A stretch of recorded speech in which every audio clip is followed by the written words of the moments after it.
இந்த மாதம் ஆண்டவராகிய இயேசு நமக்கு வாக்கு கொடுக்கிறார்.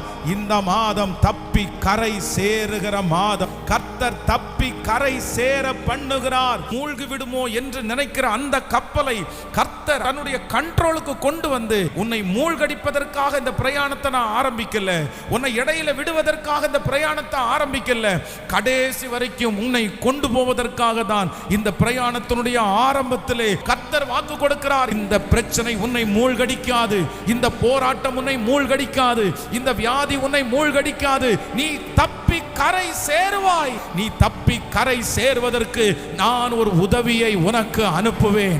அவர் அனுப்புகிற முதல் உதவி, நான் உன்னை தைரியப்படுத்துவேன். இரண்டாவது உதவி, உனக்கு எதிராக இருக்கிறதை நான் சாதகமாய் மாற்றுவேன். மூன்றாவது உதவி, உனக்கு ஒரு கை அளவு மேகத்தை, ஒரு சிறிய உதவியை நான் உனக்கு கட்டளையிட்டு அந்த உதவியை வளர்த்து